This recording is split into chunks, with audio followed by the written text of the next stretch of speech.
Welcome to the Squabs channel.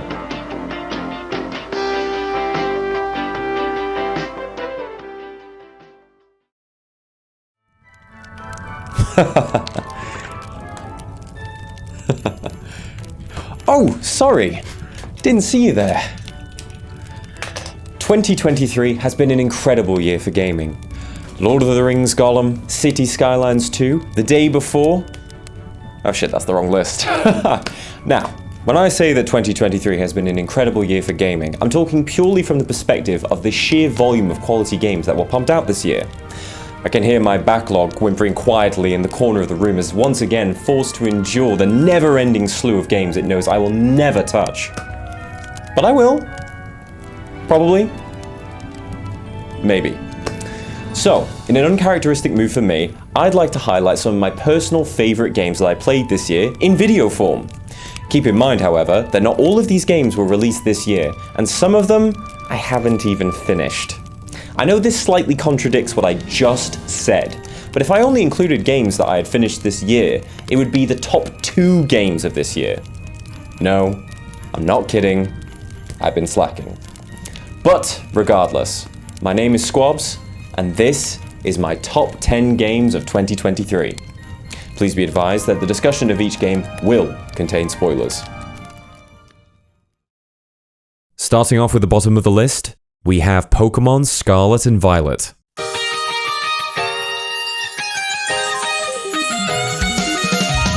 For me, this represents Game Freak's step in the right direction for a previously stagnating franchise. I never played Pokemon Legends Arceus, so this game was my first foray into an open-world Pokemon game. This was the world that 10-year-old me could only have dreamt of when he booted up Emerald for the first time. A truly open vista in which to explore, train, and catch Pokemon?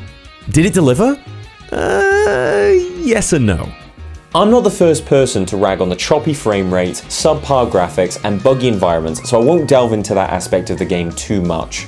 But I'd be lying if I said it didn't impact my enjoyment of it.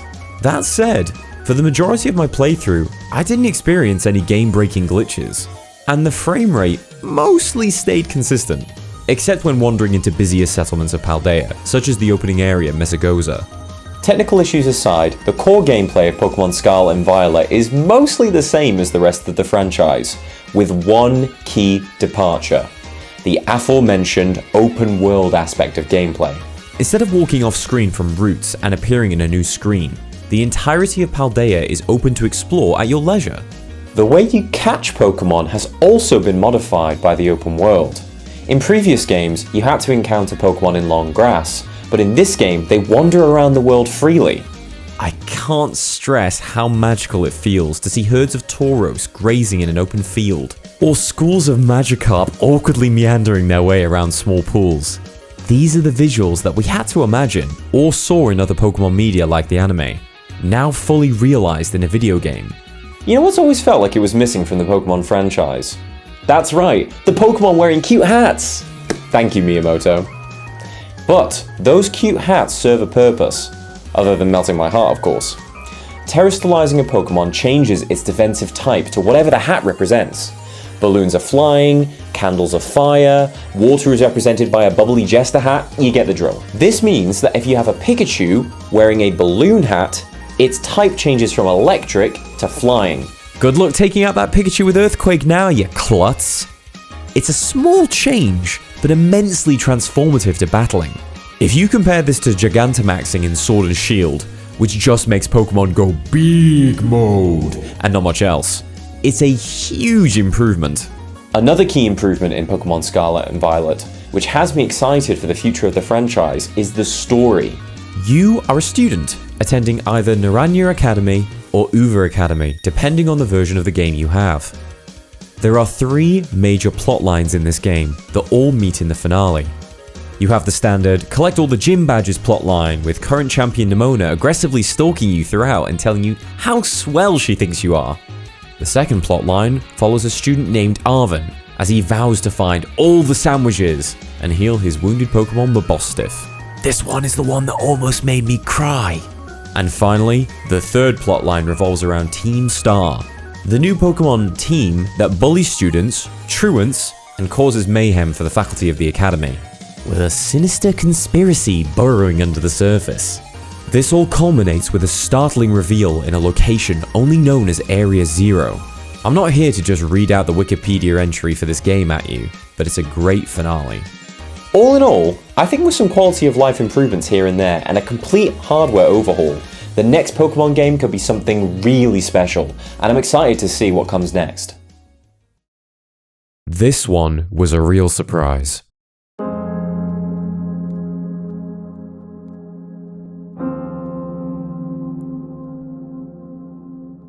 If Pokemon Scarlet and Violet was a mammoth attempt at injecting new features into an existing AAA franchise, SOMA is a short and sweet indie title that seeks to question the sanctity of life and what it means to be human. Sorry, did I say sweet? I meant bleak. SOMA was developed by Frictional Games, and if that name seems familiar to you, it's because their body of work contains such nightmares as Amnesia and Penumbra. You know, the games that created the careers of all of these people.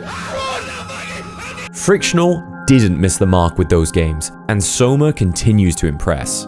The game opens with you in modern-day Toronto, seeking experimental treatment after a car crash left your playable character, Simon Jarrett, with a fatal brain bleed.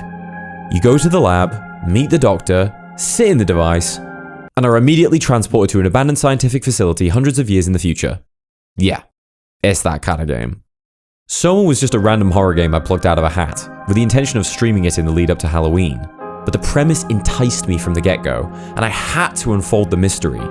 Traversing the broken and aching hull of Pathos 2 is traumatizing enough, but as you're trying to piece together what happened, rogue AI and robots creep around every corner, threatening to end Simon's life.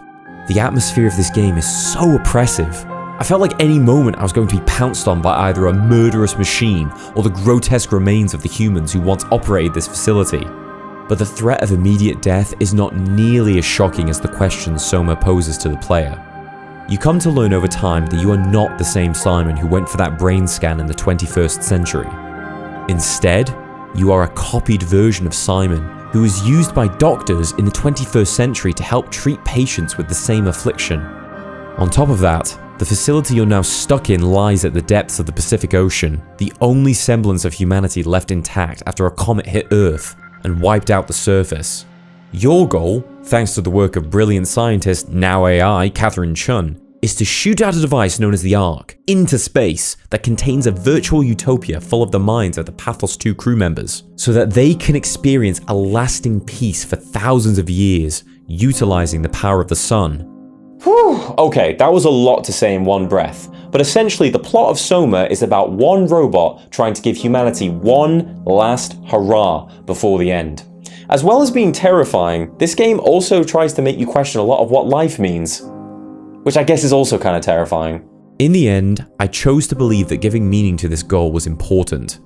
Letting humanity live on in some sense beyond the confines of Earth was something worth pursuing. And then the game delivers a finale that left me slack-jawed in awe. Spain without the S, you get the drill. Absolutely phenomenal from start to finish, SOMA is an incredible game that you must experience. Is everyone feeling nice and depressed? Okay, then how's this for a palate cleanser?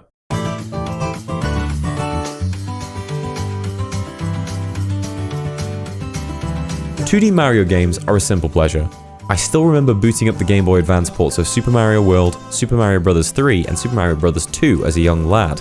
I remember begging my auntie to do Star Road for me, because I could not for the life of me figure out how a human could be capable of clearing those stages. And she did it in a single night. From that point, I was hooked on platformers. But I must be honest, I've always been more of a fan of the 2D Sonic games. When it comes to Mario games, I've only ever been interested in the 3D ones like 64, Sunshine, and Galaxy. I still haven't played Odyssey, don't kill me, please. New Super Mario Bros. Didn't interest me at all, and the rehash on the Wii U was barely a blip on my radar. Then this year, Nintendo announces a new 2D Mario game, and I'm a mixture of and how are they going to shake up the formula that makes a 2D Mario game feel worthwhile? Turns out, the best way to do that was to make Mario have an acid trip in the middle of each stage. Oh, and he can be an elephant now.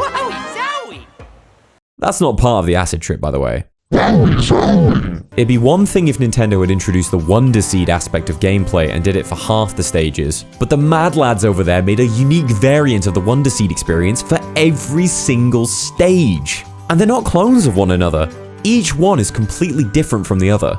You can go from singing piranha plants, to riding a hood or rushing bowls, to becoming a piece of the stage itself. If New Super Mario Bros. Was a soulless ba-ba in canvas of nothingness, Wonder is a painting dripping with charm and delight. Just look at the new facial animations they give the characters. Luigi looks so angry when he's speeding away, it's fantastic. Not to mention, the new world Wonder takes place in, the Flower Kingdom, has such a menagerie of new characters and enemies to contend with. Dive-bombing birdies, rushing bowls, balloon hippos, and... Aaron? This fella's referred to as Snail Big in the internal files, apparently. Ugh, I just love how much creativity oozes out of this game. When I was streaming this game one time, somebody in my chat quite aptly suggested that it was like the devs had the opportunity to pick up all of these leftover ideas from the cutting room floor and give them a chance in the limelight. I love that, and it reminds me a lot of the cartoon The Amazing World of Gumball.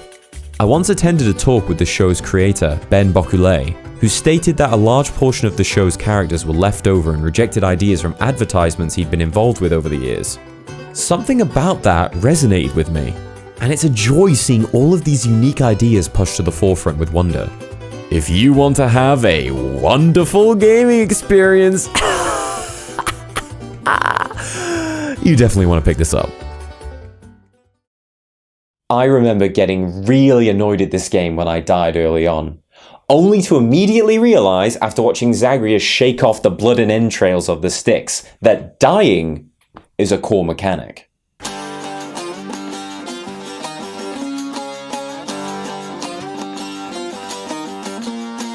Hades was officially released in 2020 by indie developer Supergiant Games after being in early access for 2 years.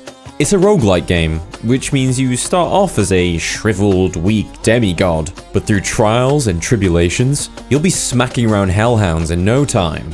Note, no actual hellhounds are harmed in Hades. Cerberus best boy. Now, the plot of this game starts off deceptively simple. You play as Zagreus, son of the eponymous Hades, lord of the underworld. The skeletal drapes and wailing of damned souls has become unbearable over the centuries. So you decide to bust the joint and scamper your way through Tartarus, Asphodel, and Elysium, all the way up to the realm of mortals. Along the way, you're assisted by the rest of your family, the Olympic gods. Talk about friends in high places.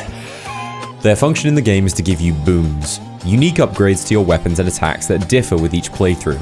Oh, I forgot to mention that every time you are killed and sent all the way back down to Tartarus, your entire build resets. At first, this seems a little cruel, until you begin to unlock new weapons, permanent stat increases, and develop game sense for all the obstacles the underworld has to throw at you. Not only that, but each time you return to the beginning, you have new story beats to unravel. What seems like a clear-cut run-away from home tale becomes a lot more complicated. And if you want to learn more about this complicated family, the item Nectar allows you to deepen your relationship with the characters. And the characters are just an absolute joy to interact with. I want to go do Jaeger bombs with Dionysus, hug Sisyphus, and ask Chaos what the fuck they're going on about. It's a game that truly rewards multiple playthroughs. I technically finished the game when I defeated Zagreus' pops and marched my way up to Greece, but the game cleverly tantalizes you with more plot and made me want to beat his ass again and again and again to learn more. As well as that, it's just so satisfying to dunk on enemies that gave you a hard time at the start. I still remember how amazing it felt crushing Theseus and Asterius after they'd repeatedly turned poor Zagreus into a fine pink mist. I realised that for any gamer with passing experience in the roguelike genre, this is retreading old news. That Hades makes this genre feel so accessible for newcomers, with an incredible story to boot. I played Hades on the Switch, so that meant anytime I was traveling for a long period of time this year, I'd be able to boot it up and immediately have a blast.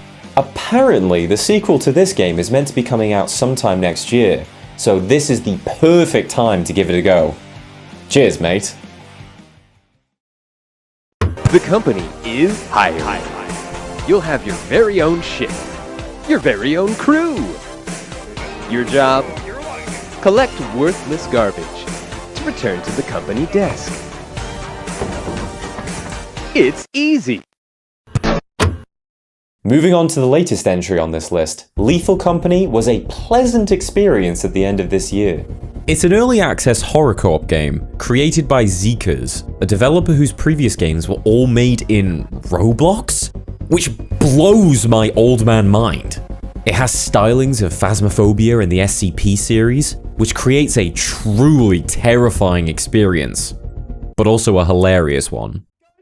I'm dying! You play as an employee of The Company, a shadowy organization that sends you and your colleagues on borderline suicide missions to abandoned moons to collect scrap for profit. The catch is that whilst these moons are devoid of any human life, they are teeming with monsters of every shape and size. Hello. There are parasitic bugs that cling to the facility ceiling, only to drop on your head when you pass by and slowly suck the life out of you. Blind, monstrous dogs that begin to patrol the exterior of the moon past a certain time, which you must sneak past in order to survive. Even speaking into your microphone can alert these things. Yeesh. And these monsters are only the tip of the iceberg. The sheer creativity at display here is astounding. Another caveat are the quotas your band of ragtag scrap herders are expected to make every 3 days.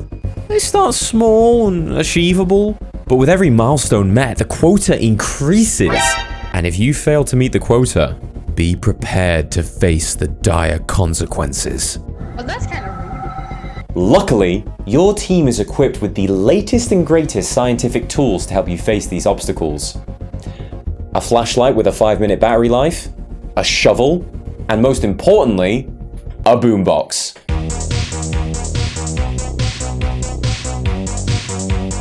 If you haven't played this game yet, I'm sure you're at least well acquainted with the multitude of TikTok/Instagram Reels/YouTube Shorts that demonstrate how truly thrilling and gut-busting this game can be.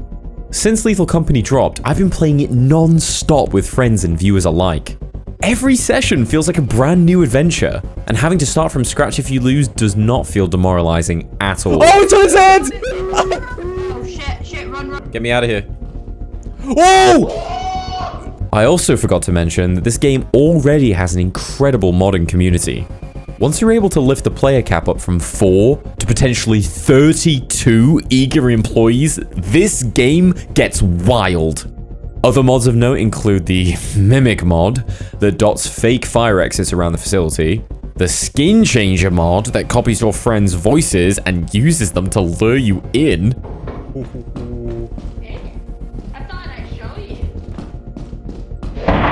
and my favorite of them all, the mod that makes loot bugs go.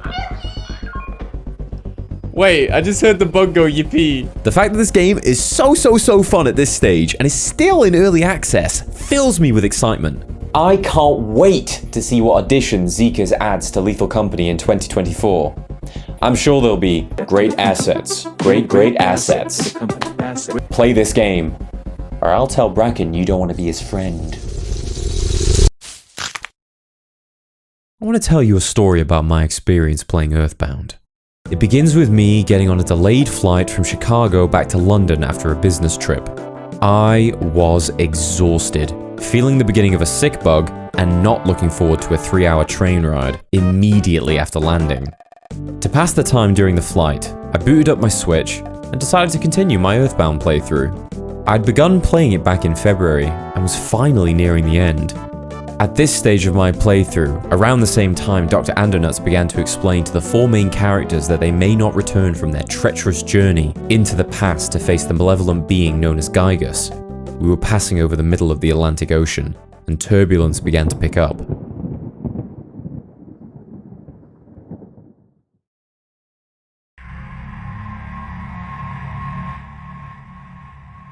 I fought my way through legions of starmen within the Cave of the Past, a desolate wasteland punctuated by the alien and bizarre sounds of Keiichi Suzuki and Hirokazu Tanaka's soundtrack.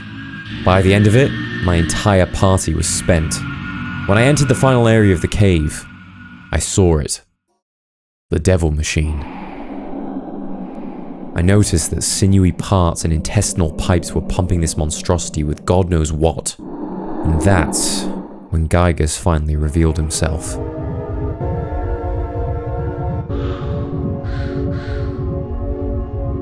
Without going into too much detail, the final boss fight of Earthbound is a waking nightmare.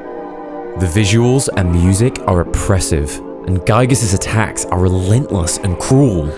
Whilst I tried my best to survive Gygus' onslaught, I could feel the plane tossing and turning in the air. As ridiculous as it sounds, it felt like my fate and the fate of the 4 kids fighting Gygus were inextricably intertwined. Paula began to desperately plead with whoever could hear her prayers to protect her and her friends, and I felt an urge to whisper to myself, "You can do this. Beat him." I'm sure this spooked the fuck out of my seating partner on the plane, but I just couldn't help myself. Eventually, after 30 minutes of continuous battling, trippy visuals, and the feeling of my heart stuck in my throat, Gygus was finally defeated, and the plane returned to a state of relative calm. Now, let me tell you a different kind of story.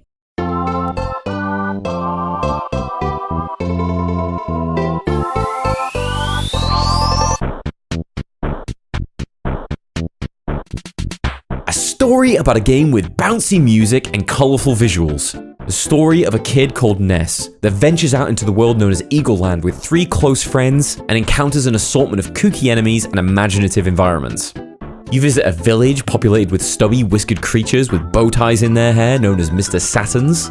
A vast underground network filled with dinosaurs that plays more like an old Final Fantasy title. You wander into a dungeon that turns out to be alive and sentient.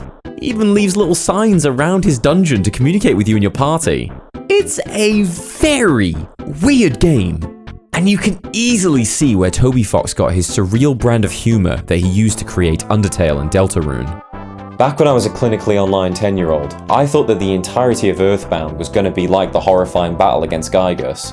But it turns out that 90% of the game is a whimsical and bonkers adventure through a satire of America, seen through the lens of the game's creator, Shigesato Itoi. The fight against Gygus to me felt like a loss of innocence. The shroud of silly childlike wonderment disappearing for the first time. But it doesn't have to be that way. Ness and his friends remained steadfast against that indomitable evil, and against all odds, they prevailed.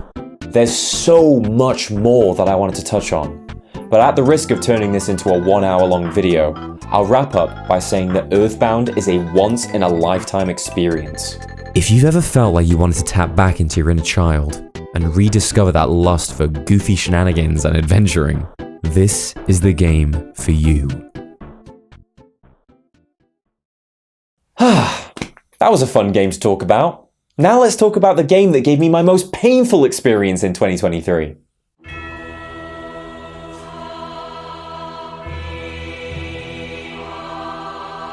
Dark Souls 3 is a masterpiece. From beginning to end, you're exploring the decline and eventual ruin that comes about as a result of every person in power attempting to prolong the inevitable. I'm really glad that I played Dark Souls 1 and 2 before this one, as the additional context is 100% necessary to understanding the world of Lothric. You awaken at the start of Dark Souls 3 as the Ashen One, an unkindled soul that is raised to defeat the Lords of Cinder and tell those lazy bastards to chuck some more kindling onto the first flame. Who rose you? Don't know, don't care. All I know is that this is a FromSoft game, so there's going to be loads of long health bars, duplicitous notes about hidden walls, and rolling. First off, I need to address how gorgeous this game looks. The Dark Souls series has come a long way visually since the choppy frame rates of Blighttown. Standouts to me are the icy towers and architecture of Irithyll, the decadent corridors of Lothric Castle, and taking the top spot by a vast margin is the Ringed City / Dreadheap. Seeing all the cities, towns and villages from throughout the trilogy collapsing in on one another is a dreadful sight. And yet, there's something about it that almost brings a tear to my eye. At the end of the world, surrounded by decaying civilizations, it's just you. Well, not quite, because there's still a bunch of gross monsters and fucking patches? How? How is this guy still kicking at the end of... You know what, whatever, I don't care. I would also be amiss if I didn't mention how the Kingdom of Lothric intersects with the older worlds of Drangleic and Lordran. Seeing Anor Londo once again, Earthen Peak of all places at the end of the world, and the first Firelink Shrine at the bottom of the Dreg Heap hits that nostalgia bone hard. Combat has never felt so slick in a Dark Souls game. If I hadn't played these games in chronological order, I would have almost certainly been grinding my teeth at the stilted movement present in Dark Souls 1. Honestly, fuck having to stand still every time you drink an Estus flask. You also have a much easier time getting to bosses in the first place. I always felt like in Dark Souls 2, one of the most frustrating things were the boss runs. I must have died 3 times as much to random mobs than I ever did to bosses in that game. If I ever hear the words Blue Smelter Demon or Iron Passage, I lose my consciousness and then wake up covered in blood. Overall, Dark Souls 3 patches up a lot of the issues from previous games in the franchise. Some people hate it, whilst I take them for the quality of life improvements that they are. This game also does away with the quantity over quality bosses mantra that reared its ugly head in Dark Souls 2. Iudex Gundyr, Abyss Watchers, The Nameless King, Sister Frieda, Dark Eater Medea, Slave Knight Gale, Bullsack Tree. There's nary a forgettable boss fight in sight. It's an excellent finale to an incredible trilogy. Now if you'll excuse me, I have a 4-hour VatiVidya video to binge so I can understand the plot. I did not like Tears of the Kingdom when I first played it. Like many others, I felt like it too closely resembled Breath of the Wild, which I also played for the first time and finished this year. I understood that this was in essence the first direct sequel in Zelda history, but within the first 5 hours of playing, my initial thoughts were, this is just fucking DLC. So, I stopped playing it. For 2 months. My focus drifted elsewhere, and I forgot about it entirely. Then, whilst packing for an upcoming train journey, I felt the urge to give it a second chance. After all, I bought this game on release. It'd be a waste of 60 quid to not play it all the way through. The next thing you know, I'm playing it at every given opportunity.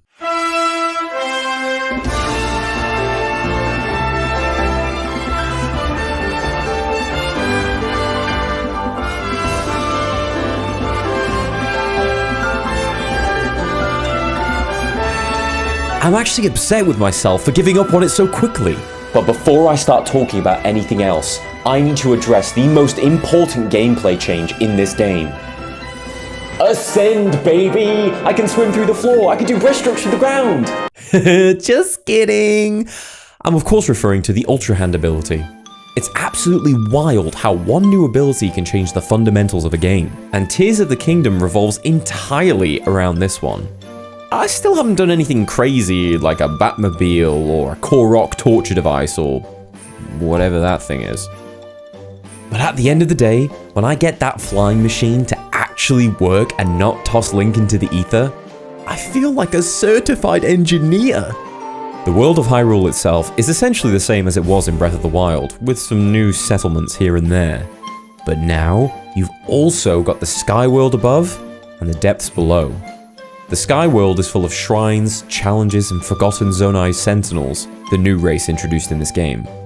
Whereas, the Depths is pitch black, with forgotten ruins, corrupted bokoblins, and swaths of the lethal gloom drenching its landscape. The most fascinating thing about these 3 unique realms is how often they interact. A unique area on the surface of Hyrule will likely have a similarly unique area at the same spot in the sky and below. The best example I can think of is the labyrinths you find throughout Hyrule. To get the treasure inside, you must complete each labyrinth starting with the one on the ground, following with the one in the sky, and finishing with the one in the depths. It's this level of world building that makes Hyrule feel more vibrant and alive than ever, especially compared to Breath of the Wild. Speaking of vibrancy, there's more characters than ever wandering around the world. You got the Zonai Survey team, helmed by the enigmatic scientist Mummy Putpura, Hudson's Tarrytown is really gratifying to see standing on its own 2 feet, especially if you follow that side quest to its completion in Breath of the Wild. Even Hateno Village has seen its own kind of transformation, with designer Cece bringing her own brand of fungi fashion to the masses. Compared to Breath of the Wild, Tears of the Kingdom is bursting with content and makes its predecessor look like a simple tech demo. And that's without me even really addressing the story, which I won't as I still haven't finished it, but it's really, really good so far. This 100% would have been my game of the year if these 2 next pesky entrants hadn't released in 2023. Okay, for anybody who knows me, you must have known this was going to be in here.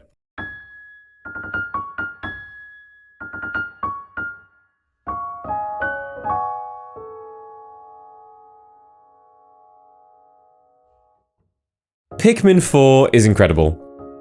Because you get to command little guys, they're just little fellas. I have been waiting for a new Pikmin game, not you, for 10 bloody years. The fanbase has been going absolutely feral during that time, whilst we saw other beloved franchises get attention from Nintendo. When Pikmin 4 was announced, fans took to Times Bloody Square to advertise the game with these artistic masterpieces. This is what happens when you don't give us a mainline Pikmin game in 10 years, Nintendo. So don't do it again. I've been playing these games since I was but a wee lad. My parents bought me a GameCube for Christmas 2002, which came with 2 launch titles, Luigi's Mansion and Pikmin 1. I never finished Pikmin 1 because it was too difficult and the 30-day time limit till Olimar suffocates to death scared me. Rated E for everyone, by the way. Still, I loved it. It was like baby's first strategy game.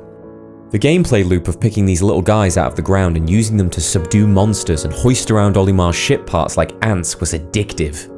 Then the second game came out 2 years later, which brought in new mechanics like co-op play and dungeon crawling in the form of caves. It also introduced the overarching antagonist for the rest of the franchise, Louie. Hard to believe it's been 19 years since the GameCube era of Pikmin. Jesus Christ. But I can tell you right now that it was well worth the wait. This time around, you're not playing as Olimar, but rather a new recruit of the Rescue Corps sent to planet PNF 404 to save him.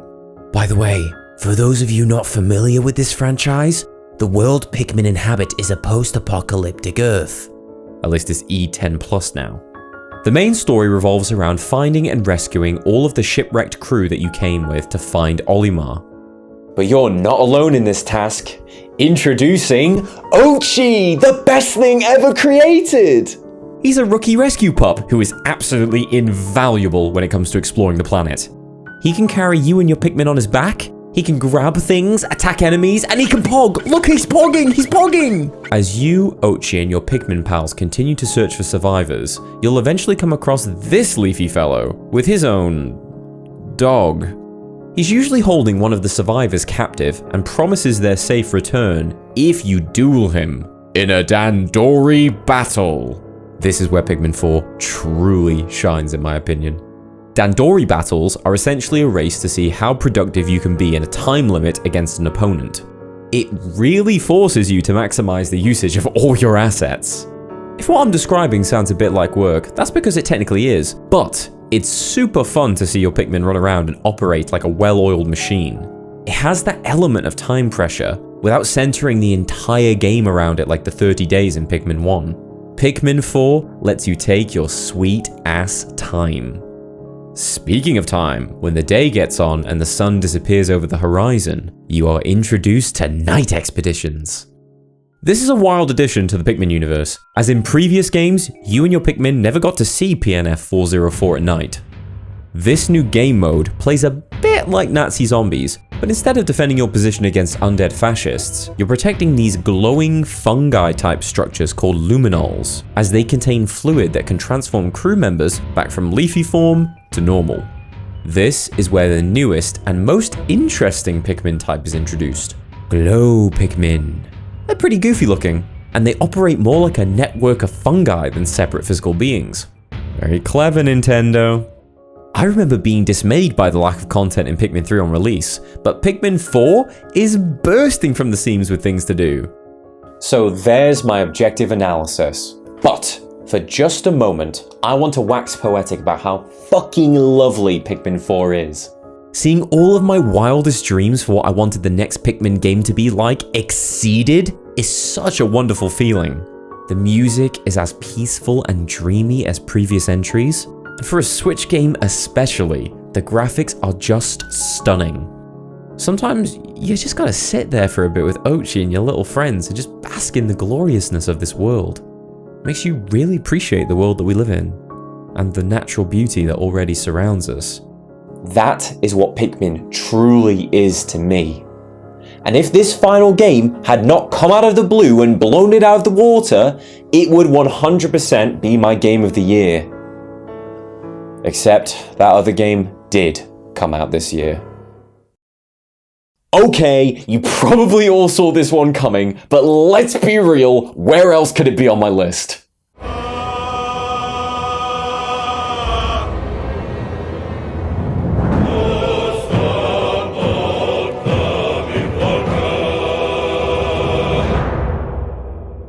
Baldur's Gate 3 is an impossible game. I truly do not understand how this game came into being, went through its 6-year development cycle, and delivered on every single promise Larian made, and went beyond that. I don't say this lightly, because I've played a lot of them, but this is currently my favorite game of all time. Okay, where the fuck do I even begin? I hadn't even heard of Baldur's Gate as a game series until a couple of months before its release. I'm a huge fan of Dungeons & Dragons. I'm currently in a campaign stretching over 3 years with party members from all over the globe, but still, I'd never heard of it before. However, when I looked into it and saw how ambitious this game was trying to be, I was immediately hyper-focused on playing it as soon as it dropped. I even enlisted 3 close friends of mine to play with, as I was even more fascinated by the inclusion of a 4-player co-op system. So, we loaded up the game, and wow, even just that main menu screen is so imposing and exciting. That chorus roaring the main leitmotif of the game, down, down, down by the river. First off, the character customization screen is incredible. The fact that Larian were able to include so many of the different races and classes of D&D and have all of them guarantee a unique playthrough is simply unreal. I decided to go for Half-Elf Monk on my first run, as I liked the idea of going full monk mode. You know, achieving Nirvana and beating up baddies with my fists and my feet. It didn't go so well, I changed to a life domain cleric halfway through, lol. The game opens with you and a few others waking up aboard a Nautiloid ship as it careens through the skies of the Hells. I've had worse hangovers, honestly. As you begin to mount your daring escape, you realize that the mind flayers controlling the ship have left you an early birthday present, and it's squirming all over your brain. An elithid parasite. The fear that this thing inside your skull will eventually germinate and transform you into Squidward propels you and your companions into finding a cure, which becomes the main driving force in the main plot for a time.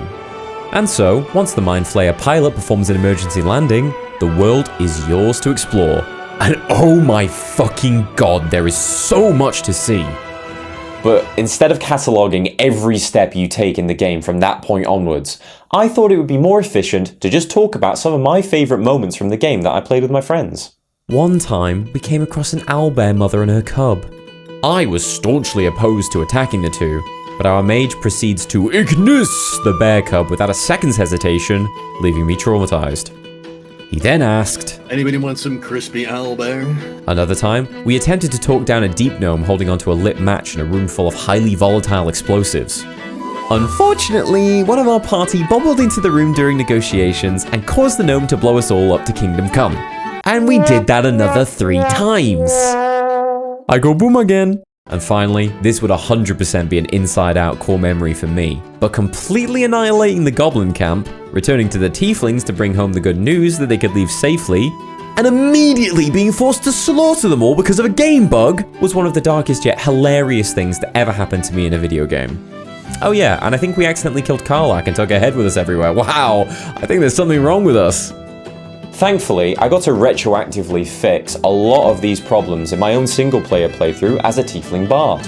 Which, by the way, is a completely different experience to playing co-op.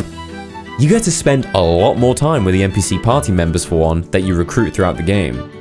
Personally, I'm a ride or die for Shart, but they're all fantastically written and voice acted.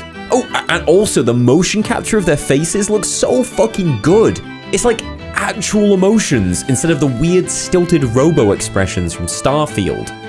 On top of that, in my single player run, I was able to take my time listening to every piece of dialogue and completing every single side quest the game had to offer.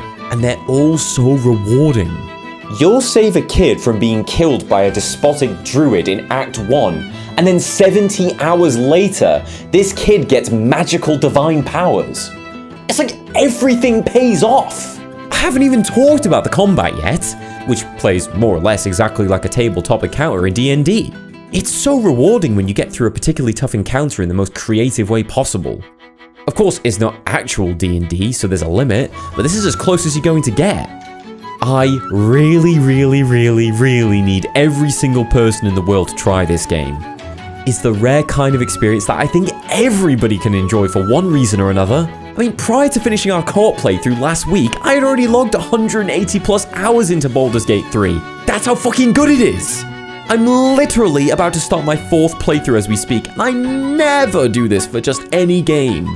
Larian Studios, thank you so much for this game and all of the love and effort that you poured into it. Be proud.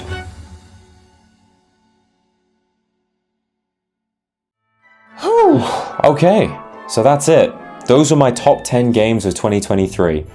I hope you enjoyed my video, and if you did, please consider liking, subscribing, smashing the bell, and if you want to, you can even comment your top 10 games of 2023, if you feel inclined. Thanks everyone so much for watching. I hope everyone at home has a wonderful new year. Take care of yourselves, and I'll see you next time. Ta-ra.